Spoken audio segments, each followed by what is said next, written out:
Bom, olá a todos, sejam muito bem-vindos ao canal O Refúgio do Conhecimento.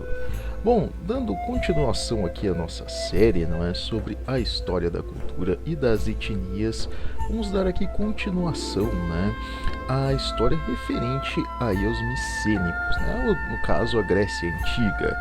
Bom, o que ocorre? Nós estamos agora entrando em um período, né, histórico aí, em relação à Grécia Antiga, um período transitório, que é o que nós chamamos aí de morte da Idade do Bronze, né, o final da Idade do Bronze. Que o que ocorre? É um período onde impérios, digamos, que floresceram durante esse período, né, conhecido como Idade do Bronze, eles começaram a entrar em declínio, sejam por guerras civis, sejam por domínios, né, conquistas de outros povos, né, ali da questão da Pérsia futuramente, né, no caso ali, que ainda nesse período tinha os assírios, a queda antes da entrada dos babilônicos, dos persas posteriormente, né, você vai ter a queda de vários impérios, né, reinos. E com os micênicos não vai ser diferente, né? Um período, digamos aí, conturbado, que é o que nós vamos falar, que é essa queda aí desse período dos estados palacianos, né? Dos aqueus, essa queda dos aqueus aí, vamos dizer assim, o crepúsculo da era deles, né? A era aí dessas grandes histórias, né? No caso principalmente aí relacionados a Guerra de Troia, né, a Ilíada, a Odisseia, né, esse período tão, digamos, importante, né? Então é o último, vamos dizer assim, o último limiar deles, né? Eles acabam sendo aí, com o tempo, né, acabam sofrendo ataques externos, né, acabam sofrendo invasões, inclusive outras tribos de outros locais começam a se deslocar para a região da Península Grega, né, para ali residirem, como é o caso aí dos jônios, né, dos dórios, que é que nós vamos falar aí hoje também, né, e que, digamos, eles vão reformular, digamos assim, muito vamos dizer, esse desenvolvimento grego, né, você vai ter a mudança de uma era para outra, né, aquele período do ciclópico, né, dos micênicos, aquele período mais, vamos dizer assim, robusto, né, mais arcaico, ele vai saindo desse contexto mais antigo, mais, vamos dizer assim, tardiamente antigo, né, aquele período bem antigo, e você vai entrar em um período, digamos, de transição, que é quando aí essas famílias, né, os aqueus e os jônios e os dórios, né, eles vão começar a fundar aí o que nós chamamos de genos, né, que vão vir a ser aí a semente aí para a face, né, posterior do que vem a ser a própria Grécia aí do período das cidades-estado, né, esse período das polis, né, vão ser aí os genos aí que vão lançar essas sementes, né? Então esse período transitório ele se faz muito importante, né? Bom, espero aí que gostem do material que vamos passar hoje, né? E bom, se gostarem, deixem um like. Vamos começar. Bom, a comprovação, né, de que por volta ali do ano de 1150 antes da nossa era cristã, né? De 1150 e do mundo antigo, um grande colapso ele irrompeu entre as civilizações do Mediterrâneo, né? Uma série aí de infelizes coincidências, né, tanto naturais aí como erupções vulcânicas, né, estiagem, nesse caso seca, né, assim como desastres sociais, né, no caso revoltas internas e guerras civis, aí fizeram com que muitos reinos eles minguassem, né? Com exceção ali de algumas regiões ali mesopotâmicas, né, como o Elão, né, que era ligado à dinastia Aquemênida, né, esses reinos Aquemênidas, né, vários locais eles presenciaram o seu crepúsculo, né, dentre eles os micênicos eles acabaram perdendo influência, né, territórios, comércio, até suas grandes estruturas palacianas serem destruídas, seja pela deterioração ou por saques de nações vizinhas. O que acontece? Nós estamos falando aí sobre essa queda, né, esse período do bronze, né, um dos principais nomes desse período, um dos principais fatos desse período eram justamente os micênicos, né. Então essa queda no comércio, a da comercialização de produtos, né, na comunicação com outras nações, com outros reinos, ataques aí de tribos bárbaras, entre outros, acabaram por, digamos, fazerem com que esse reino ele definhasse, né, ele desaparecesse com o tempo. Então, crises de poder, de controle, crises inclusive de crença mesmo, religiosas, né? A queda na questão religiosa, na questão administrativa, na própria questão ali social em si, fez com que o reino micênico ele se deteriorasse, né? Aquela estrutura que existia, embora, né, muitas suas sementes ali da questão administrativa e principalmente religiosa permanecessem, né? Não fosse pelo fato de que nesse período a língua grega arcaica, né, ela começava a ser transcrita, né, isso quer dizer, o pessoal começava a escrever, né, tanto em pergaminhos, em papiros, em tábuas de pedra, entre outros, né, a escrita grega mesmo, né, pouco se sabia sobre esse enigmático período. Alguns chamam de período negro, enfim, um período ali obscuro, né? Mas podemos chamar aí de período de transição. Os antigos estados palacianos eles haviam se isolado, então onde antes ali existia um sistema monárquico, né? De, vamos dizer assim, contraposição de poder. Você tinha ali vários estados palacianos, né, vários reis que formavam uma liga em si, né, de reis ali, que era controlado pelo reinado maior, né, nesse caso ali, o reinado comandado ali na época, né, dando como exemplo aí a questão justamente do que viria a ser posteriormente a própria questão das cidades-estado, né, nesse período ainda da monarquia, né, então você tinha ali, no caso, monarquias muito bem estruturadas, onde antes isso existia, né? Naquele momento ali haviam somente oligarquias formadas por indivíduos sem capacidade para governar.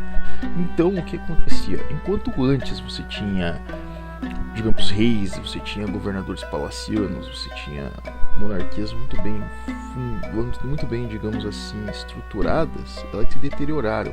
Então acabou passando para as mãos de oligarcas, parentes desses reis, que não tinham nenhuma capacidade para governar. Então era mais uma questão de poder, controle ali de poder mesmo familiar, mesmo que se perpetuava, né? Então decaiu todo aquele poderio, né? Equilíbrio ele decaiu com o tempo.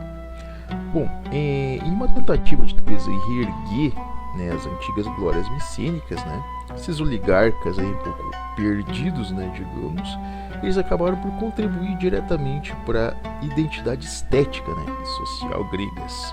Essa contribuição ela se dá aí justamente na adoção de formações de batalha conhecidas como infantaria, né, assim como a substituição do bronze pelo ferro como matéria-prima na fabricação aí de ferramentas de construção, assim como de armas de guerra, né, como espadas, escudos e armaduras. Bom, o que ocorre? Nesse caso, antes você tinha uma formação de guerra, você tinha aquela fé, digamos, desses heróis, né, desses indivíduos mais fortes que compunham os corpos militares. Porém, era um pouco bagunçada essa questão, né? Você tinha um exército em que você tinha, digamos, indivíduos montados a cavalo, você tinha indivíduos que puxavam bigas, você tinha indivíduos que puxavam algum tipo de ariete, enfim, arma de guerra, enquanto outros indivíduos, atiradeiras de pedra, né, entre outros, enquanto outros indivíduos iam municiados de espada na linha de frente. Então era muito bagunçada essa questão antes militar, né, de estrutura aí, né, que é o que você vê, por exemplo, na Guerra de Troia, né, na Guerra de Atrito, né, quase que direto ali com dois exércitos, que embora conseguissem uma organização de manobra, eles não tinham, digamos, uma estrutura mais, digamos assim, como podemos dizer, uma estrutura mais organizada, né, nesse quesito. Então, essa substituição de você eliminar, por exemplo, o transporte de máquinas de guerra às vezes inúteis, muito grandes, muito arcaicas, muitos animais para frente de batalha, que você tem que ter tração de bois, tração de cavalos, então nós vamos substituir isso pela infantaria. Homens, no caso de linha de frente, armados com espadas, com lanças, enfim, você já muda um pouco esse conceito, né, de frente de guerra, e isso vai ajudá-los aí a manter essa estrutura, né, a enfrentar às vezes estados ali palacianos vizinhos, dissidentes, bárbaros, né, invasores, entre outros. Vai começar ali a formar uma estrutura mais certa, né. Enfim, e o barateamento, né, nos custos justamente desses materiais, ele resulta em uma facilidade maior na aquisição de bens e utensílios, e com isso as conjunturas de poder foram se modificando com a queda desses próprios oligarcas e a ascensão dos genos, né? Então o que acontece? Vamos dizer assim que o barateamento ali dessas armas, dessas ferramentas, né, desses utensílios, ele acaba por favorecer, digamos, as pessoas em si, né? E aqueles oligarcas, como eles não tinham, vamos dizer assim, uma estrutura ali para se transmitir esse poder, os próprios oligarcas ali em si, eles acabam caindo com o tempo, né? Eles acabam sendo substituídos. E o que acontece? Essa substituição, logicamente que pessoas ali do populacho, né, elas vão subir aí, ascender ao poder e vão conseguir aí formar uma nova estrutura, né? E nesse caso você tem ali famílias de antigas tribos ali da região, no caso dos jônios e dos dórios, né, que invadem ali a região da Grécia, né, que residem naquela região. Eles vão aproveitar muito, né, dessa estrutura antiga que antes existia, que era a estrutura ali desses estados palacianos muito bem organizados, né, e eles vão começar a, digamos, formar sementes do que vai vir aí futuramente a ser a própria política grega, né, a questão da estrutura social grega. Então são, vamos dizer assim, dois grupos étnicos que começam a formar essas famílias conhecidas como genos, né? E esses genos, eles vão cooperar muito, digamos, para a reestruturação ali daquelas regiões gregas, onde antes existiam palácios decaídos que com o tempo se deterioraram, enfim, ali como nós podemos dizer, né, foram ali sendo destruídos com o tempo, né, se deteriorando, enfim.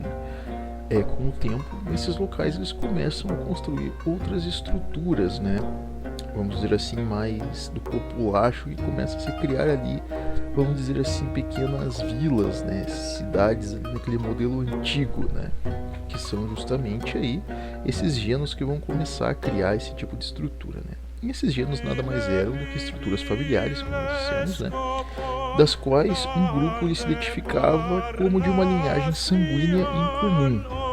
Tá? Então, vamos dizer assim, se você é um dório, você é um dório, se você é um jônio, você é um jônio, né? Então você descende de uma espécie de família, você tem um vínculo familiar, digamos, sanguíneo aí, que faz com que tenha um certo respeito social nesse período, porque você está nesse grupo, né? Um grupo que estava ali reestruturando essa região, né? E muito disso, né, se deve a tribos as quais, como dissemos, haviam se fixado nessa península, né, como os dórios e os jônios, né. Sabe-se aí que os genos, né, formados por estas etnias seriam os responsáveis por lançar as sementes aí da cultura elite grega, né, seja nas artes, seja na administração, seja na política. Então, futuramente, quando você vê, digamos, indivíduos, né, de grande, vamos dizer assim, estatura, né, ali no período das polis da Grécia, sejam inclusive filósofos, sejam inclusive políticos, sejam inclusive artistas, sejam inclusive poetas, pessoas nesse sentido, algumas, pode ter certeza que algumas delas, uma porcentagem desses grupos, descendiam de alguma forma dos próprios genos em si, né? Então, para você ver que já tinha uma espécie de, vamos dizer assim, destacamento, né, de certos grupos ali que tem uma ascensão social um pouco maior, uma escala social um pouco maior. Bom, e justamente aí nessa tentativa, né, de justificarem a sua linhagem aí em relação à própria história da Península Grega, né, estes gênios, né, eles apoiariam e incentivariam aí uma espécie de busca pelo passado, reunindo épicos antigos, os quais eram aí transmitidos através de poemas ou narrativas, né. Dentre os contadores desses épicos destacava-se a escola de Hesíodo, né. Então o que acontece? Vamos dizer assim que esses próprios gênios, como eles queriam, vamos dizer assim, firmar a sua posição, vamos dizer assim, nós queremos mostrar que nós fazemos parte da própria Grécia em si, né? Então você tinha aquele período de ostracismo, aquela queda do período micênico, muita coisa, muitos escritos eles foram se perdendo, né? E o que acontece?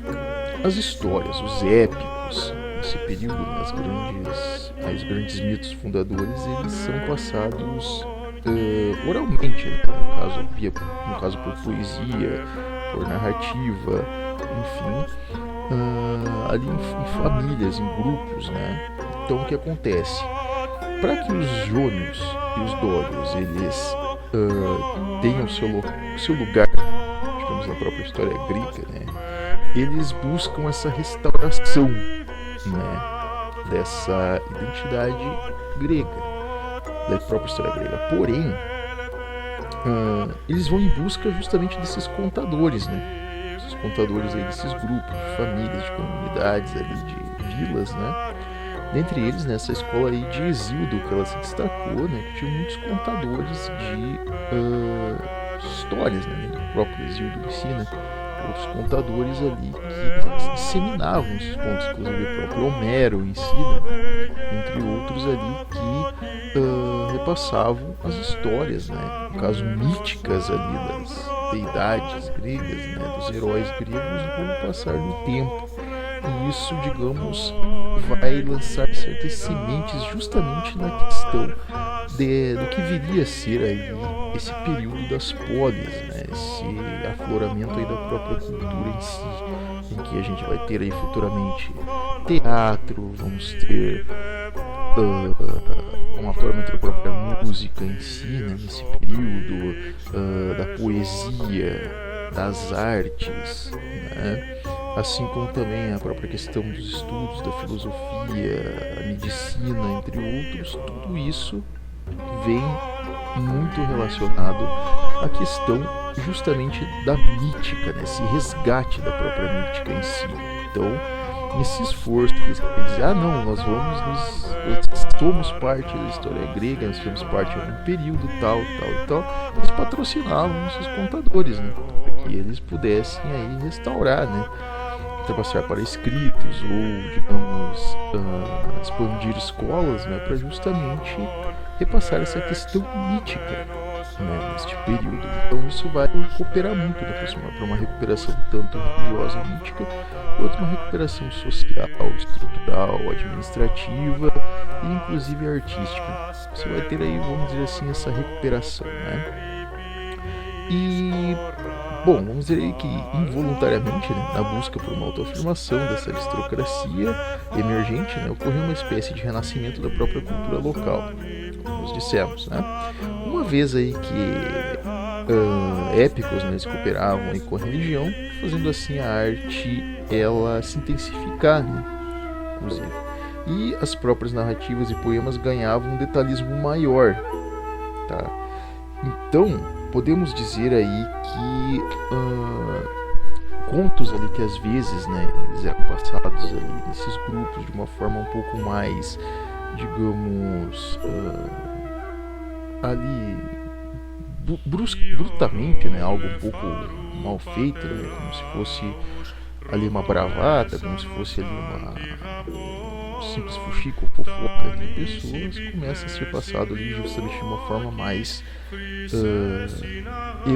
vamos dizer erudita, né, uma forma mais digamos assim, mais, não dizer intelectual, mas de uma forma mais, vamos dizer assim, rebuscada, mais detalhada. Então você tem um resgate, né, nessa questão dos contos, né? E, enfim, e os contos sobre as deidades e semideuses eles se espalhavam, onde antes ali as próprias religiões, né, enfim, onde antes estava um ostracismo em relação a isso, você tem uma recuperação cultural de crença, né? Então isso é muito importante, que você tenha a mítica fundadora para que a sociedade ela se recupere, ela se, enfim, tenha ali uma, vamos dizer assim, uma nova busca, né, pela questão cultural, um novo desenvolvimento através da própria mítica em si. E dentre estes contos, né, cabe citar a saga aí do mais poderoso dos semideuses, né, que nós vamos utilizar aqui como exemplo desse período, né, um dos contos mais emblemáticos desse período, que é o conto do próprio Hércules, né, os trabalhos de Hércules, ou no caso a história do próprio Hércules em si, que era uma das histórias que eram, um dos contos aí, das narrativas que eram passadas, vamos dizer assim, de geração em geração nesse período, né, nestas escolas, que foram um desses contos recuperados, né? Muitos se perderam, né? Muitos heróis gregos no período, mas heróis aí como Hércules, por exemplo, são recuperados, né? E consta-se aí essa narrativa sobre a história dele. Daí vamos aproveitar aqui esse episódio para justamente falar um pouco dessa história, né? Essa história para que as pessoas elas tenham uma noção de como foi esse resgate, né, cultural nesse período, justamente através deste conto, tá? Bom, reza, né, o conto, ou digamos a narrativa aí que foi passada, né, de que uma criança ela nasceu de uma relação entre o mais poderoso dos deuses, né, das deidades gregas, que é Zeus, com uma mortal chamada Alquimena, né? Então, lembrando lá desde a parte dos minoicos, né, que os gregos, eles, vamos dizer assim, as deidades gregas tinham essa mania, digamos, de se relacionar com mortais, né? Então isso era algo um pouco, vamos dizer assim, envolvia um pouco dessa questão do Eros, né? Então eles se relacionavam com mortais. No caso de Zeus, ele se relacionou com mortais também, inclusive com essa mortal chamada Alquimena, né? Zeus, por sua vez, né, ele era companheiro da deidade Hera, né, quem tinha outros dois filhos, Ares e Hefesto. No caso de Hera, o nome dela era Hera, né? Essa deidade, ela era, digamos, enfim, era uma imortal também, como Zeus. E seus filhos, consequentemente, também eram imortais, né? Hefesto era uma deidade e Ares também era uma deidade, né? Ares, nesse caso, o deus da guerra, né? A deidade da guerra. Ela vinha a ser aí a patrona, né, dos casamentos, inclusive. Com isso, obviamente, nutria fúria contra as amantes de seu companheiro. Então, o que acontecia? Ela, vamos dizer assim, como patrona, né, como, digamos assim, essa deidade, né, que zela pelas uniões, né, ali entre casais, ela justamente ela não tolera, né, no caso a traição, ela não tolera, digamos, que o Eros ele passe por cima dessas uniões, né? Então ela, digamos, odeia, né, os amantes de Zeus. E, bom, não diferente, né, acontecia com a Alquimena, né, com essa mortal com que ele se relacionou. E vendo que Zeus ele nutria o maior carinho, né, pela criança que iria nascer, né, esse semideus, do que pelos seus próprios filhos deidades, né, no caso Hefesto e Ares, né, a Hera ela acaba fazendo de tudo, né, para que Hércules ele fosse eliminado. Então, desde antes mesmo de nascer, ela já planejava formas de eliminar esse mortal, né, esse semideus, porque enfim, pelo ódio que ela tinha pela questão de traição. E quando Hércules era um recém-nascido, né, uma criança, essa deidade, né, a Hera, ela lançou 2 serpentes em seus lençóis, a fim aí de justamente envenenar o Hércules. Porém, desde bebê, né, esse semideus ele possuía uma força sobre-humana e que seria, digamos aí, o grande poder dele, o grande trunfo, a grande diferença dele para os outros humanos era justamente essa super força que ele tinha, né? Algo completamente sobre-humano. E com essa tamanha força ele estrangulou as 2 víboras peçonhentas. A criança ele foi lá e matou as 2 serpentes ali com as próprias mãos, né? E o jovem Hércules, ele era conhecido, né, por ser um pouco arredio, ter poucos amigos, né, mas ao mesmo tempo ele era admirado pelos mortais pela sua força sobre-humana. Então ele era um pouco, digamos, como a gente pode dizer, uma mistura de um sujeito reservado com um sujeito chucro, um sujeito ali meio boçal, meio, enfim, forte, né? Ele fazia as coisas, ele tinha ali uma, vamos dizer assim, uma diferença para os outros justamente por essa força sobre-humana, né? Então ele era admirado, quase que um pouco temido até, talvez, pela força a qual ele nutria, né? E em sua adolescência ele começou a se apaixonar por uma linda jovem chamada Mégara, né? A quem ela viria aí a se casar, a se unir, né, com ela e ter filhos. A gente tem que entender aí que na Grécia a questão de casamento, como nós conhecemos, era completamente diferente, tá? Era simplesmente uma espécie de união ali carnal, digamos, né? Que se consumava em uma união, digamos, né? E com isso ele teve vários filhos com a Mégara. Ele teve cerca de 3 ou 4 filhos com a Mégara, nesse caso, né? E isso causava ainda maior orgulho para Zeus, né? Que queria fazer de seu filho bastardo também uma deidade. Então se imagina. Vamos dizer que Hércules ele era conhecido por ser forte, popular, um indivíduo que era respeitado, casou-se com uma linda mulher e teve filhos. Então um indivíduo com todos os aspectos aí que aspirava a Zeus. Não é diferente de Ares, que era por ser uma deidade da guerra, um tarado por guerra. Então no caso Hefesto, enfim, outros ali que, enfim, por serem deidades, eles, digamos, eram aficionados por aquilo que representavam, né? Então Hércules, sendo mortal, ele tinha vários aspectos em um único indivíduo, mas que se misturavam, digamos, né? Então para Zeus aquilo era motivo de orgulho, né, por esses diferenciais, né? E isso causou ainda mais cólera aí da própria Hera, né? Que por vingança a Hera manipulou, né, Hércules a usar de sua força para estrangular e matar sua esposa e filhos. Então ela, digamos assim, vamos dizer assim, que ela causa ali uma espécie de controle sobre Hércules, né? Ela, enfim, intervém sobre Hércules e usa ele como ferramenta para estrangular a própria mulher e os filhos, a força dele no caso, né? E, enfim, é um ato bizarro, né? Horrível, né? Inclusive para ele próprio, né? A angústia dele, porque eram os próprios descendentes dele, os indivíduos que carregavam o gene dele, né? A força dele, né? E no mundo antigo essa coisa também era uma questão aí de status, né? De você poder passar isso para uma geração seguinte, né?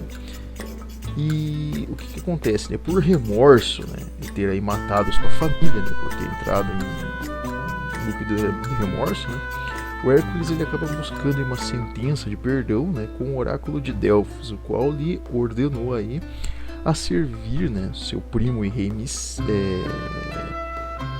Micenas, né, no caso Euristeu, durante aí cerca de 12 anos. Então, vamos dizer assim, que o oráculo de Delfos ele era uma espécie de sacerdote, vamos dizer assim, né, dessa crença grega, né, um oráculo ali que previa coisas, enfim, né, uma espécie de sortista, né, e para que Hércules ele, digamos, se livrasse, digamos, desse fardo dele, né, esse fardo de vida dele, a única forma viria ele servir, né, no caso alguém ali como uma espécie de enfim, de servo ali, né? Uma pessoa ali que presta serviços, né? E, bom, ele acaba escolhendo ali Euristeu, né? Que era o primo dele, um rei um pouco, digamos, opulento, ali da região de Micenas, né? Um indivíduo um pouco podre, né? E justamente isso, vamos dizer assim, retrata, inclusive, ali essa questão dos oligarcas do período, né? Do início dos gênios, inclusive, que mesmo sendo pessoas que estavam em busca essa recuperação da própria Grécia em si, faziam mais pela questão de quererem se autoafirmar naquele poder em si, né, de terem aquela questão administrativa, de continuarem ali naquele ciclo, né? Então eles querem entrar nesse meio, né? Então isso retrata um pouco dessa questão. E o que acontece, né? O Euristeu, ele tinha um problema, né? Além de ele ser opulento, ele ser, digamos, um indivíduo ali de má conduta, né? Ele também prestava ali culto a Hera. Então ele era, digamos, adorador dessa deidade de Hera. E, bom, o que acontece? Ele tentava, né, descobrir uma forma de acabar com seu parente semideus. Então, para honrar a Hera, pelo ódio que ela nutria por Hércules, Euristeu ele queria encontrar uma forma de eliminar, né, com seu primo ali e ganhar essas glórias, né, ser ainda mais reconhecido aí por Hera, e quem sabe ele mesmo virar uma própria deidade, né? E Hércules, por sua vez, né, como qualquer herói da antiguidade, ele buscava glórias em uma forma de alcançar o tão desejado panteão de deidades. Então, nessas alturas, o Hércules, vamos falar no popular, já não estava mais nem se preocupando com a questão da própria família dele. Então, não tem mais família, não tem mais nada que me impeça. Meu negócio é virar uma deidade. Quero provar que eu sou poderoso para mim virar uma deidade, ou provar aí para as deidades que eu sou foda, que eu sou,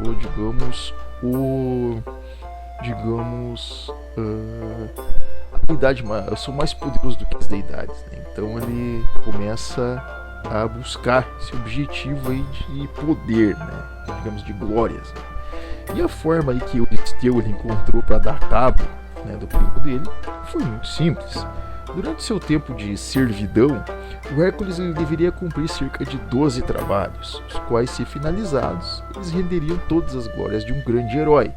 Porém, a maioria dos trabalhos poderiam lhe custar a própria vida. Então, o que acontece? Para que Hércules ele fosse reconhecido, digamos, entre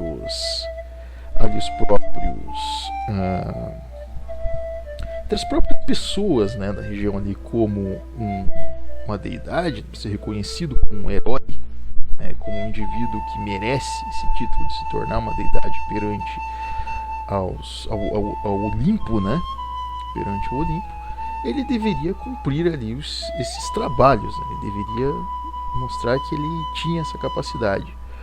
Porém, o que acontece? Hércules ele não tem essa, vamos dizer assim, ele vai ter de passar, né, por desafios ali que são quase que impossíveis, que nenhum ser humano comum poderia realizá-los, e com certeza custaria a vida até mesmo de um semideus, né? Então ele vai ter de entrar nesse jogo, digamos, do primo dele, né? E eis que começa uma verdadeira jornada, né, a respeito dele conseguir concluir esses 12 trabalhos, né? E ele parte nessa jornada. O primeiro trabalho, digamos, que ele tinha nessa primeira tarefa, né, o trabalho viria a ser matar o leão de Nemeia, né? E o leão de Nemeia, ele era uma grande fera, né? Ele tinha uma pele espessa, além de ser sedento por sangue, tá? Então nenhum homem que enfrentou o leão de Nemeia, ou poucos que enfrentaram, sobreviveram. Então a fera era realmente temida, né? Devorava seres humanos, devorava qualquer animal que passava pela frente. Então era um predador. E para derrubar esse animal, né, o Hércules ele teve de usar a sua própria força bruta aí para estrangulá-lo, né? E como troféu, o semideus usou a pele do leão como sua indumentária. Então, nesse primeiro desafio, Hércules, obviamente, por não ser um ser humano comum ou normal, usou aquilo que ele tinha de mais simples na mão dele, que é a própria força dele, para estrangular o próprio leão, na batalha no qual ele enforcou ali com os seus braços o animal, e, vamos dizer assim, o escalpelou ali, né? Arrancou a pele dele ali e usou como troféu, né? Ali como indumentária, como roupa de guerra, né? Então Hércules começa a ser reconhecido por essa indumentária, que o associa aí a um leão, um predador, né? Um grande fera. O segundo trabalho, a segunda tarefa dele, viria a ser matar aí a Hidra, né? conhecida Hidra de Lerna, que é um dos seres míticos e mais conhecidos da cultura grega. A Hidra, que é uma serpente de várias cabeças e sangue venenoso, né, que habitava aí o lago Lerna, ela, vamos dizer assim, ela tinha como tarefa, né, guardar as portas do submundo. E essa criatura era temida, pois toda vez em que uma de suas cabeças era cortada, outras duas cresciam em seu lugar. Então o que acontecia? A Hidra, ela era quase indestrutível. Poucas pessoas tinham, vamos dizer assim, a capacidade de enfrentá-la e derrotá-la. Um animal que, digamos, qualquer um que ousasse desafiar essa besta, essa criatura, morreria, com certeza. Além dela, digamos, devorar, né, ter ali veneno em si, ela, toda vez que cortasse a cabeça dela, outras duas iriam crescer no lugar. Então é um ser realmente, vamos dizer assim, temível, né? E, vamos dizer assim, um parente, um sobrinho de Hércules, um dos filhos de Euristeu, que não era malvado assim como o pai, né? Ele lhe aconselhou a não visar armas, né, ou força bruta contra o monstro, uma vez que isso seria inútil, né? Então não adiantava você usar de espadas, de lanças, de sua própria força para enfrentar o animal, porque ele, ali a criatura ali teria novamente criaria outras cabeças, ali continuaria crescendo e continuaria enfrentando o indivíduo ali até pelo cansaço de ser morto ou mesmo devorá-lo, né? E o que ocorre, né? Para que, vamos dizer assim, na verdade, né, a estratégia mais inteligente seria atear fogo nessa criatura para que as suas cabeças elas fossem queimadas e não mais se regenerassem. Tá? Então a ideia mais certa aí que foi encontrada foi justamente queimar, no caso a Hidra. O Hércules confrontou a Hidra e ele, em vez de, digamos, usar espadas, usar de força contra a Hidra, ele ateia fogo nela, né? Que funciona, né? E quando o animal já estava, vamos dizer assim, quase que torrado, né, praticamente, ele consegue cravar uma enorme pedra sobre a moribunda fera. Então usa da força em cima da pedra e crava a pedra em cima daquele ser, né? E nessa questão de cravar ali a pedra, o ser, vamos dizer assim, se deteriora ali, né? Se parte em pedaços e vara ali o veneno de seu sangue ali, né? E com isso o Hércules ele vai embebedar as flechas que ele possuía, né, com o sangue da Hidra, né, o sangue venenoso. Então ele consegue aí obter, né, essa grande arma aí, quase que mítica, né, para ele mesmo. E ele dá continuidade à própria jornada. O terceiro trabalho de Hércules, ele é tão espantoso quanto, né, que vem a ser aí capturar a corça de Cirneia, né? Corça, para quem não sabe, ela é uma espécie de cervo, né? Um animal ali, enfim, um antílope, né? E essa corça, né, ela era um animal sagrado que pertencia à própria deidade Ártemis, né? Então Ártemis ela era a deusa, a patrona aí da agricultura, né? E essa corça era uma espécie de animal de estimação dela, né, que poucos sabiam. E essa criatura ela possuía chifres, né? No caso ali, a gente sabe, corças, né, cervos e outros possuem renas, né? Então todos possuem enormes chifres, né? E eles eram tão reluzentes como o ouro, né? Além de ser mais rápida do que os homens, então era um animal extremamente rápido. Então aí o diferencial ele não viria a ser nem a própria questão ali relacionada a, vamos dizer assim, força, né? Relacionada à força, relacionada à agressividade e sim à velocidade, né? E o que ocorre? Por um ano, aí Hércules, no caso semideus, ele caça o animal, ele tenta de todas as formas encurralar a corça, mas não consegue capturá-la, né? Passando por todas as intempéries, até que um dia ele consegue finalmente cercar, né, essa corça vamos dizer assim, um bosque, né? Consegue cercá-la.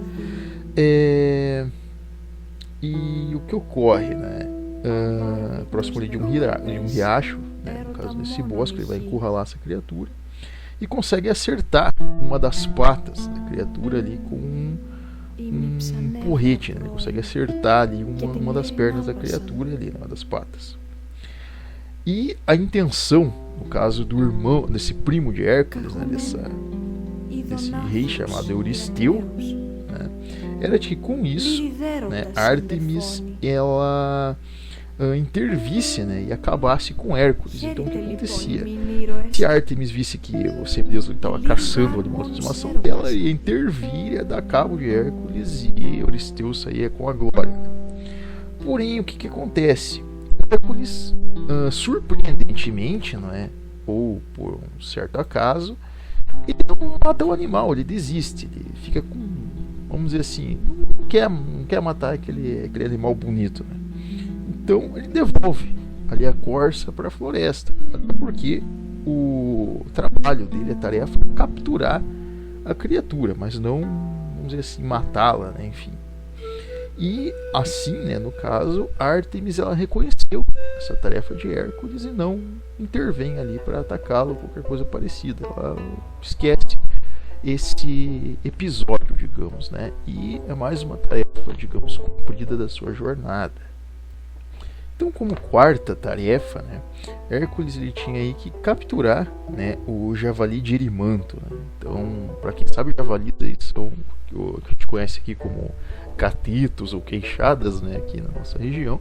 Né? O javali ele é um animal que é vamos dizer, um suíno, né, um porco ali grande com presas enormes, né? Ele tem presas ali para quebrar, inclusive, cocos, né? E, enfim, alimentos duros, né? Um animal realmente com presas muito fortes, né? E a missão de capturar, né, esse grande javali que vivia no alto da montanha não era nada fácil, né? Não era uma tarefa muito simples, né? E seguindo com os conselhos ali de seres místicos, né, o próprio semideus ali, Hércules, ele buscou cercar o ágil animal em meio à neve espessa, né, reduzindo a sua agressividade. Então ele vai usar novamente, digamos, da astúcia, né, dessa inteligência para cercar o animal em meio à neve. Ele espera chegar o inverno e ele consegue com que o animal ele fique preso na neve e não consiga, digamos, se locomover com agressividade, digamos assim, tentar avançar com agressividade ou fugir. Então ele consegue concluir esse feito de capturar, né, no caso esse javali, conseguir levar para Euristeu, né, e obviamente que Euristeu fica bravo ainda mais com isso, não consegue realizar o quarto trabalho. Mas Hércules não para por aí e continua, né, cumprindo as tarefas. O quinto trabalho, né, a tarefa viria a ser limpar os estábulos do rei Augeas, né? E como tarefa, né, Hércules ele deveria limpar esses enormes estábulos do grande rei Augeas, um amigo, no caso de Euristeu, os quais possuíam muitos animais, esses estábulos, né, como bois, como cavalos, né, mais ali muito, vamos dizer assim, de estirpes diferentes, né?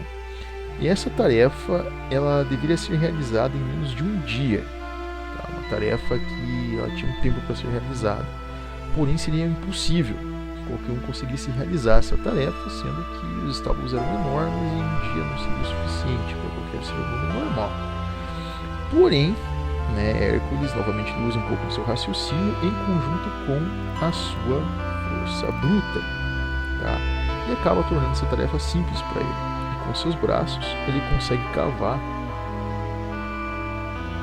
um canal, né, que desvia o fluxo aí dos rios Alfio e Peleu, né, limpando assim todas as instalações.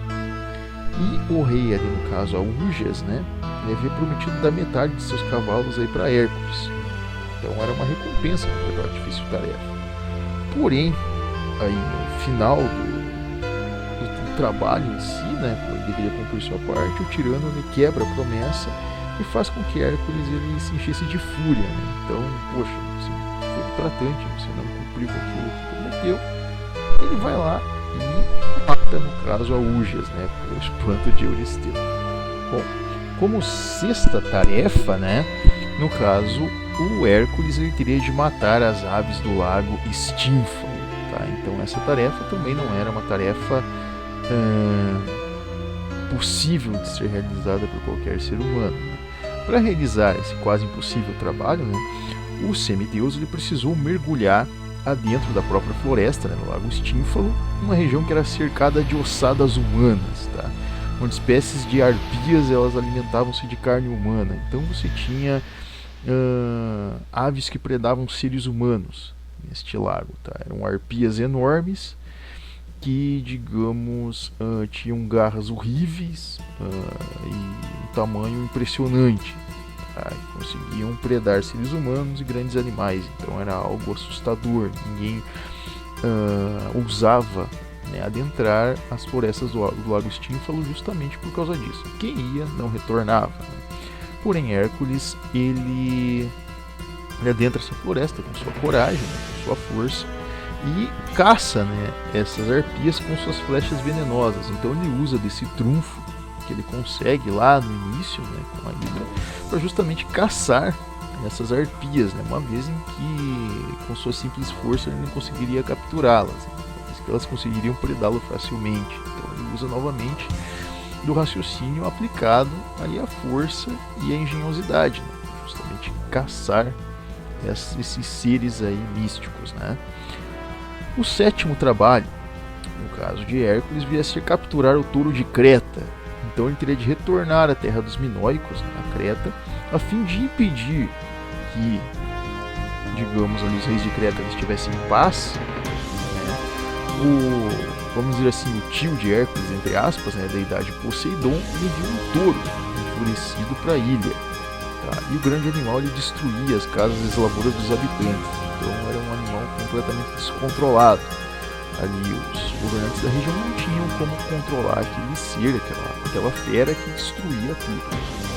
E usando novamente de sua força, né, de sua capacidade física, Hércules ele batalha contra o touro durante dias, conseguindo vencer esse animal e somente pelo cansaço, né? Isso causou a admiração de Poseidon. Poseidon ele, vamos dizer assim, ele era uma deidade extremamente poderosa, né? Não tanto quanto os Zeus, porém extremamente poderoso. Ele, digamos, enviou essa criatura para a Creta justamente para causar terror naquela região, para atacar as pessoas, tá? Vamos lembrar aqui que deidades aí no mundo antigo eram, vamos dizer assim, que a forma como eles eram interpretados é que eles nutriam ira também pelos seres humanos, uma ira extremamente implacável, né? Mas porém eles observavam coisas que, digamos, indiam glórias aí, ou então, digamos, destaque entre os mortais, né, que poderia se igualar ali o seu brilho, né? E no caso de Hércules não era diferente, tá? E Poseidon, ele, vamos dizer assim, admira Hércules justamente pelo fato de ele ter conseguido batalhar com o touro por dias e somente com o cansaço do touro que ele conseguiu realmente derrotar aquele animal. Então isso rende glórias a Hércules, né? Bom, e ele continua a jornada dele, obviamente irritando ainda mais o próprio Euristeu, né, o seu primo, assim como Hera, né? E como oitavo trabalho, né, Hércules ele tinha de roubar aí os cavalos de Diomedes, tá? Um trabalho que também não era muito simples, né? Nessa missão, Hércules ele deveria furtar os cavalos do príncipe da Trácia. Trácia, para quem não sabe, é uma região ao norte da Grécia, né, que também tinha ali os seus reis palacianos, né, os seus próprios monarcas, os seus próprios reis, né? E esse príncipe da Trácia ele possuía alguns dos mais belos cavalos, né? E Hércules teria de roubá-los. Porém, o que acontece? Esses cavalos eles tinham fama de serem quase indomáveis. Os únicos que conseguiam, digamos, controlá-los eram justamente os monarcas de sangue trácio, né? E para capturar esses animais, o Hércules ele conta com a ajuda de camponeses liberados aí pelo seu amigo Abdero. Alguns aí conhecem ali, no caso, que existe algumas histórias, né, sobre Zeus que tinham de Hércules, né, que tinha um amigo chamado Iolaus, né, mas porém nós conhecemos aqui como Abdero, né? E esse último, no caso Abdero, né, ele tinha a tarefa de guiar os animais até o esconderijo qual Hércules ele guardava. Então Hércules ele consegue criar ali um esconderijo, né, em uma região específica, e a única tarefa ali de Abdero era guiar os animais, vamos dizer assim, entre aspas, tocar o gado, tocar os cavalos até aquela região. Porém, no caminho, os cavalos eles acabam, que haviam sido amansados ali por Hércules, eles acabam se descontrolando e acabam pisoteando Abdero, acabam matando Abdero. E Hércules ele consegue completar essa tarefa, né? Porém ele lamenta, né, a morte do amigo dele, que, vamos dizer assim, tentou ajudá-lo, mas no final acabou virando patê, entre aspas, acabou sendo pisoteado pelos cavalos, né? Foi o 8º trabalho de Hércules, ele consegue realizar. Porém, o que acontece? Quanto mais Hércules ele se aproxima de concluir, digamos, as suas tarefas, mais Hera se irrita contra ele, né? E há de se notar que, inclusive, no 8º trabalho, muitos suspeitavam de que a própria Hera havia, digamos, descontrolado os animais para justamente matar, no caso, o amigo de Hércules. E o 9º trabalho, ela também vai influenciar, que talvez é um dos trabalhos mais conhecidos, né, dos 12 trabalhos de Hércules, que é quando ele tem de obter o cinturão de Hipólita. Essa é uma das tarefas mais significativas dos 12 trabalhos de Hércules. Para obter esse valioso artefato, né, o Hércules ele deveria ir ao encontro da tribo das ditas Amazonas, né, que eram as mais notáveis guerreiras, né, e queridas de Ares, o Senhor da Guerra. Então, como cada deidade tinha ali as suas, vamos dizer assim, as suas ninfas, né, as suas musas ali, né, as musas de Ares eram as Amazonas, eram essas guerreiras míticas, né, que eram quase, tinham fama de serem extremamente agressivas e um verdadeiro exército, né. E Hércules ele se aventurou a justamente ir até a terra das Amazonas, né, além das montanhas gregas, né. E ao conhecer, digamos, a rainha Hipólita, o Hércules ele se impressionou quando a mesma entregou o cinturão por livre e espontânea vontade, pois ela havia se apaixonado pela determinação do semideus. Então o que acontece? Hipólita, além de ser a rainha, né, no caso das Amazonas, inclusive de Xena, né, nós conhecemos aí Xena, era uma princesa amazona, né, mas Hipólita era a rainha das Amazonas, e ela era tão bela quanto, era uma mulher muito bonita, como uma grega, né, com seus cabelos loiros quase ruivos, com seus olhos cintilantes, com o seu corpo quase que escultural, uma mulher extremamente bonita. O que acontece? Mas Hipólita era uma guerreira, era uma lutadora, ela comandava basicamente todas as Amazonas. Se ela quisesse, ela poderia matar Hércules facilmente. E provavelmente era o que ela teria feito para uma pessoa pedir, digamos, o seu símbolo ali de poder como troféu. Com certeza ela o mataria. Mas ela se impressiona com a determinação dele. Ela se apaixona não por Hércules em si, mas por sua coragem e determinação. Algo que ela via somente nas próprias Amazonas ou em Ares, né, que era o Senhor da Guerra, que nada temia. Né, então ela se impressionou, né, no caso, com o próprio Hércules. Né. E a essa altura, né, no caso, tanto Hera quanto Ares estavam furiosos aí com as conquistas do seu enteado bastardo. Né. Então, além de provocar Hera, né, digamos assim, por simplesmente existir, Hércules também já estava provocando Ares por ter roubado os amores de suas musas. Né. Sendo assim, eles começam a espalhar o boato entre as Amazonas de que Hércules havia seduzido e abusado de Hipólita. Então, eles haviam dito que ele havia, de certa forma, ali, embebedado, deixado, digamos, alucinada para entregar, digamos, esse troféu. E, digamos, as Amazonas, elas partem para a batalha contra Hércules, né? E sem escolhas, Hércules ele teve de matar as belas guerreiras, as exterminando. Então o que acontece? Elas partem para uma guerra contra Hércules em um grande grupo, né? Lembrando que elas eram um exército, mas não tão numeroso, elas tinham uma força também quase que sobre-humana. Hércules as enfrenta de igual para igual e tem de derrotar aquelas belas criaturas, né? Acabar com elas, inclusive com o próprio Hipólito, o que o entristece, né? Mas ele consegue concluir a sua tarefa e obter este cinturão de Hipólita, né? E para a raiva maior de Euristeu, inclusive de Hera e do próprio Ares, que perde suas musas, ele consegue entregar o cinturão para Euristeu e comprovar ainda mais esta glória. Como 10º trabalho, Hércules ele tinha de obter o gado de Gerião, que viria a ser o 10º trabalho e também extremamente penoso, árduo e difícil, né? Gerião, ele era uma espécie de gigante, tá? Ele possuía 3 cabeças e 6 braços, era uma criatura terrivelmente feia, terrivelmente forte, né? Ao qual ninguém queria cruzar de frente com ele, com certeza. E todas essas partes eram unidas num único corpo. Como passatempo, né, esse gigante ele roubava bois vermelhos de camponeses. Então nessa época existia uma raça, não é, de bovinos ali que eram, digamos, de um couro ali um pouco mais marrom avermelhado, digamos, né, uma cor mais, vamos dizer assim, destacável. E o passatempo dele era justamente roubar esses animais e ter o seu próprio rebanho de bois vermelhos, né. E Hércules ele teve de viajar, né, para o lugar longínquo onde o monstro se escondia, né, a fim de que sorrateiramente ele pudesse levar os animais sem que o ladrão percebesse. Tá.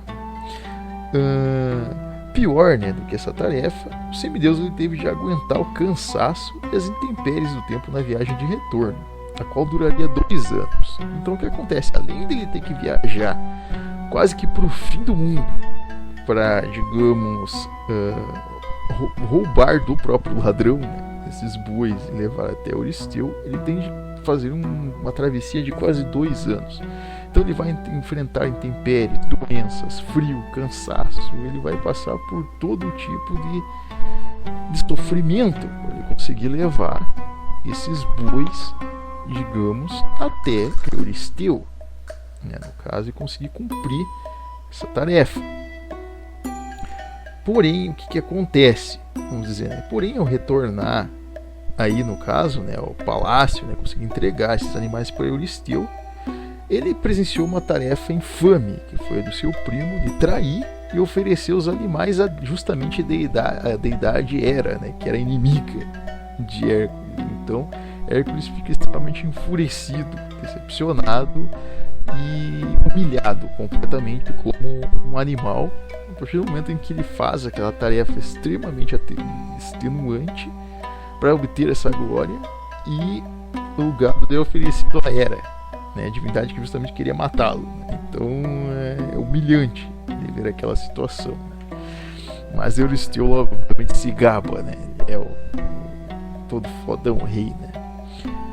Como 11º trabalho, né, a fim de que Hércules ele consiga, digamos, ser limitado e não consiga cumprir as tarefas, Euristeu lhe impõe uma tarefa tão difícil como qualquer outra, que seria roubar as maçãs de ouro do jardim de Hespérides, né? E o jardim Hespérides ele era especial, pois nele cresciam maçãs douradas, tá? Então eram maçãs feitas basicamente de ouro. Até aí parece ser uma tarefa muito simples, né? Porém, Hércules não podia roubá-las, né, uma vez em que o lugar era guardado por um dragão quase que invencível. Então, nessa mítica, né, dragões eles possuíam uma couraça imbatível, indestrutível, cuspiam fogo e, digamos, estrangulavam qualquer um que tentasse, digamos, adentrar aquele local. E nem mesmo o semideus teria como adentrar este jardim, né? E o que acontece? A maneira, né, que Hércules acaba encontrando para vencer essa criatura invencível, basicamente, foi usar emprestada a força de Atlas, aí um dos titãs sobreviventes, né, que havia sido condenado por Zeus a segurar o mundo em suas costas pela eternidade. Então, para quem conhece um pouco o conto, né, ali, a narrativa de Atlas, Atlas é um dos poucos titãs que sobreviveram à guerra contra ali as deidades, né? Lá ainda na época dos minoicos, lá no início da Gênese, né, dos gregos, Cronos e outros titãs são aniquilados, né, enviados para o Tártaro. Porém, o que acontece? Alguns sobrevivem, como o caso de Atlas. E Atlas ele é condenado a segurar o peso da Terra pelo resto da eternidade, né? Como ele era um titã, ele conseguia fazer esse trabalho. E como trato, né, Hércules, que possuía força basicamente sobre-humana, seguraria o mundo enquanto o titã ele enfrentava o dragão e pegava as belas maçãs. Então imagine, se Hércules era forte, Atlas era tão forte quanto. Então vou usar, como Hércules imaginou, vou usar um indivíduo que tenha uma força 1000 vezes maior do que a minha, para justamente destruir esse dragão e roubar as maçãs lá que eu preciso, enquanto eu seguro o peso do mundo que é menor, né, que é menos complicado.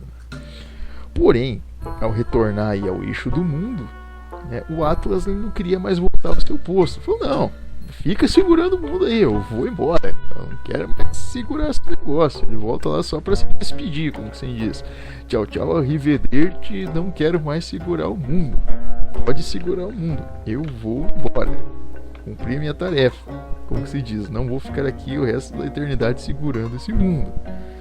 Porém, Hércules, como era mais inteligente do que, no caso, o próprio Titã, né, mais esperto do que Atlas, ele pede ali para o Titã ele segurar o mundo um momento, né, enquanto ele se exercitava, né, para cumprir a tarefa, dizendo, não, vou me exercitar um pouquinho, porque eu sei que a tarefa é difícil, então pode segurar um pouquinho para mim, ó, aquele famoso, como que se diz, por favor, né? E, obviamente, Atlas, ele se compadecendo, resolve segurar um pouco o mundo. Só que o que acontece nesse momento? Hércules lhe agarra o saco das maçãs e foge, deixando Atlas em seu castigo eterno. Então Atlas é tapeado. Da mesma forma que ele queria tapear Hércules tapeia ele e deixa ele lá segurando o mundo pro resto da eternidade. Então, como ele não conseguiria matar o dragão, cumpriu muito bem a tarefa, usando o terceiro. Né? Então já começa essa questão da malandragem. Né? E Hércules também não deixava de ser malandro nesse ponto. Né? Então ele conseguiu ter essa vantagem e cumprir esse 11º trabalho, ainda para mais raiva ainda de Euristeu, né? Da própria Hera. E por último aí, o 12º trabalho, né? O que digamos seria tão impossível quanto o trabalho no caso das maçãs de ouro, né? O 12º trabalho viria a ser capturar Cerberus, né? Cerberus, para quem não sabe, é uma criatura terrível, né? Uma espécie de cachorro gigante, feroz, com 3 cabeças, um ser abominável e, detalhe, mortal, o qual guardava a entrada do submundo. E Cérbero, no caso, ele guardava o submundo para que justamente mortais comuns, né, não semideuses, pudessem cruzar, digamos, o rio Estige e descer até o Tártaro lá para fazer uma visitinha lá para os que estavam moribundos, né? E Hércules bem sabia que não podia enfrentar essa criatura, né? Não tinha como, é impossível. Então, em razão disso, ele recorre ali ao favorzinho, né? Ele pede, ele implora, no caso, o seu tio, né, o temível Hades, né, a criatura que comandava o submundo, o irmão de Zeus, a permissão para apresentar, digamos, a criatura Euristeu. O senhor do submundo ele concorda, contanto aí que o seu animal de estimação fosse bem tratado. Então, ele concorda que até uma tarefa, entre aspas, relativamente fácil, desse um segundo trabalho, do ponto de vista, digamos, dele ser um semideus, justamente filho de Zeus e próximo a Hades. Então, se fosse um semideus filho de qualquer outra deidade, próximo a Zeus, provavelmente ele não conseguiria cumprir essa tarefa, muito menos um mortal, né? Então, vamos dizer que Hades concede a ele esse favor, né? Para que ele vá lá e leve a criaturazinha. E como prometido, né, após concluir seu último trabalho, Hércules devolveu o cão aí ao seu legítimo dono. Então o que acontece? Cumprindo, né, essas 12 tarefas, ele consegue quebrar esse ciclo de servidão, o que faz com que, digamos, Hera entre em cólera, se irrite, né, e, digamos, acabe por abandonar Euristeu de uma vez, né? A sorte de Euristeu se acaba, né, a partir do momento em que ele perde, né? Euristeu perde Hera também perde. Então ela, por um certo tempo, vai desapegar, como se diz. Hércules me venceu, então me ferrei. Porque eu não tinha o que fazer, minha nacionalidade, ela em cólera se irritou e desapareceu e não interviu mais, digamos, por um bom tempo, visto que Hércules ele conseguiu prevalecer e ter essas glórias, né, de um herói. Então o que acontece? Com essa liberdade, vamos dizer assim, Hércules agora poderia estruturar sua vida, quem sabe ter uma outra família, quem sabe, vamos dizer assim, criar o caminho dele. Porém, de certa forma, que ele vira um pouco, vamos dizer assim, promíscuo. Digamos que essas glórias de herói, vamos dizer assim, o ego lhe sobe para a cabeça, né? Ele se torna, como todo herói grego já era, vamos dizer assim, egoísta por natureza, Hércules se torna ainda mais egoísta. Então ele se torna um pouco mulherengo, ele se torna promíscuo e um pouco, vamos dizer assim, folgado, né? Ele se torna ali mais ligado ali aquelas coisas mais corriqueiras, né? E ele acaba se unindo ali com uma mulher, né? Enfim, chamada Dejanira, né? E se une a ela, tá? Inclusive ali tentando ter ali uma vida normal, né? Vamos dizer assim. E vamos dizer que ele começa a ter ali vamos dizer assim, começa a desfrutar das glórias dele, né? Porém, obviamente, que Hera não iria deixar em paz, né? Então o que acontece? Ela inventa aí uma forma de justamente dar cabo de Hércules da forma mais simples possível, né? De uma forma tão sorrateira, tão, digamos, indireta, da qual nem o próprio semideus no seu ego, na sua vaidade, perceberia, né? Que seria o quê? Digamos que ela se faz passar por uma espécie de centauro, né? Os centauros eram seres míticos, né? Metade homem, metade cavalo, né? Que se chamava Nesso. Ela assume essa identidade e, vamos dizer assim, começa a nutrir uma espécie de rivalidade com Hércules, como se fosse um outro homem em busca da mulher dele, Dejanira, né? E Hércules não sabia, né, que esse centauro, obviamente, possuía essa rivalidade, e assim, e o que acontece? Um dia eles estão passando por um rio, né, com uma ponte quebrada, e o rio era fundo, porém Hércules não conseguiria atravessar, no caso com Dejanira, em razão dele ter força, enfim, não conseguir nadar, mas acabaria perdendo ela se afogar por causa da correnteza do rio. Ele pede ajuda a Nesso. E Nesso, quando Dejanira ela monta, no caso, no centauro, o centauro sai correndo. Ele, vamos dizer assim, sequestra Dejanira, né? Para que Hércules ele fique na mão.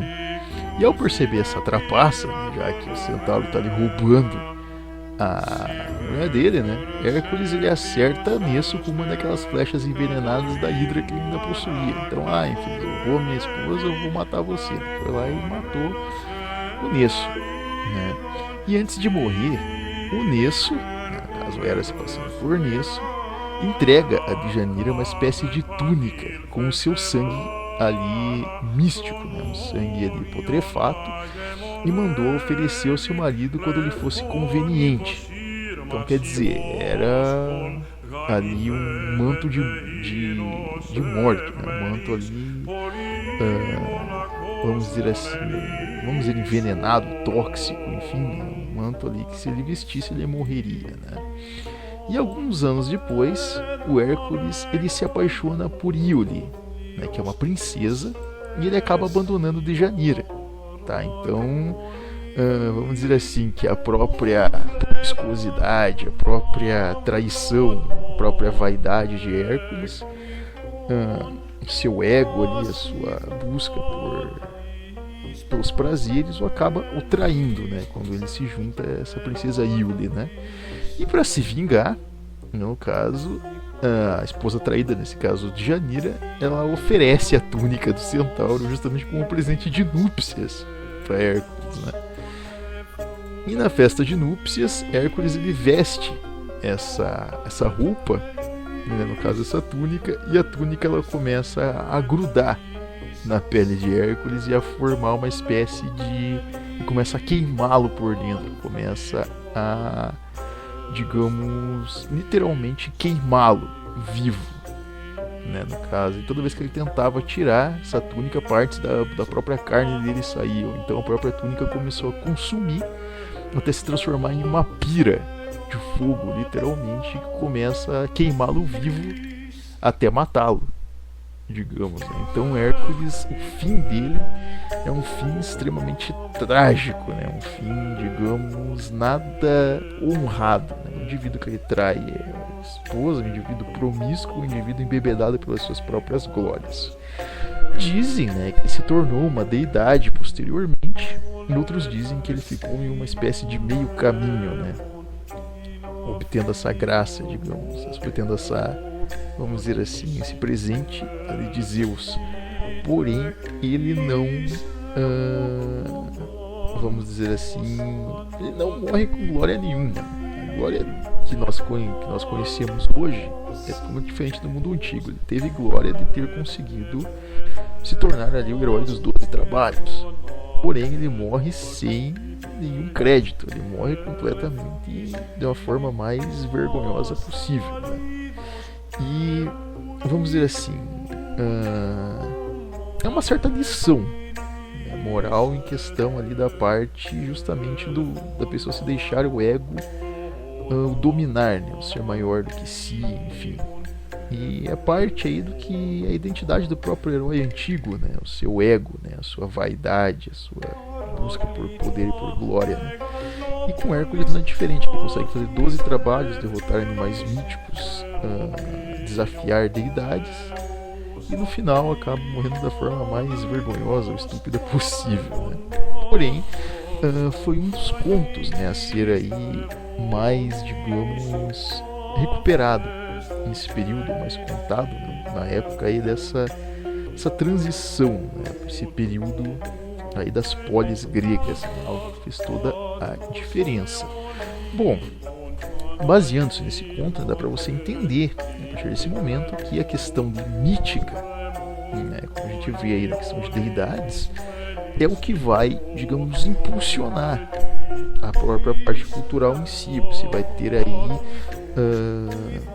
um questionamento, não só sobre a questão do teatro, você vai ter aí peças surgindo, né, como Édipo, por exemplo, né, como a própria questão em si de Hércules, os trabalhos de Hércules também se tornam peça teatral, e você tem aí o próprio início, né, do questionamento da filosofia em si, quando você começa a pensar sobre a própria verdade em si, né, o que é, vamos dizer assim, quem somos nós, qual é a verdade por trás das coisas, né, o que é, vamos dizer assim, a própria verdade em si, né. Então eles já começam essa busca, né, sobre o certo, sobre o nosso papel, sobre o papel do ser humano, o papel dos homens, né, enquanto vivos, né, o papel dos seres humanos no próprio plano cósmico, né, esse plano de vida, qual que é o nosso trabalho,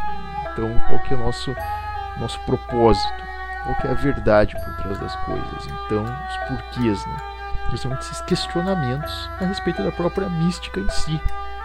Então são trabalhos que vão dar todo esse embasamento, e não somente para isso, que depois vai entrar a questão política, a questão social, artística. Então a Grécia ela surge justamente por isso, com uma mítica forte, uma mítica extremamente diversificada, no sentido, né, de realismo, no sentido de justamente se aprofundar na vivência humana. Então você consegue já ter uma ideia de como vai ser a própria sociedade grega em si a partir disso. Então, um dos contos que a gente pode se basear como o conto aí de Hércules, né? Mas são vários outros, como Édipo, como ali as ninfas, entre outros, né? Você vai ter várias, as musas inspiradoras, né? Você vai ter várias outros contos, né? Parte mítica aí que vai embasar todo esse contexto, né, histórico grego. Mas espero que vocês tenham gostado, né, a respeito desse conto aqui sobre Hércules, um pouco aí sobre esse período transitório, né, um pouco curto, mas daremos continuidade, justamente focando aí que nós vamos entrar agora no dito período arcaico, né, o período justamente aí das tiranias, ali o período em que nós começaríamos ali vamos dizer essa marcha, né, essa cadência aí, justamente para o período das polis, né? Então a gente vai ter aí um período bem interessante aí que nós estaremos abordando. Bom, espero que todos tenham gostado. Nos vemos aí no nosso próximo encontro, né? E desde já, muito obrigado.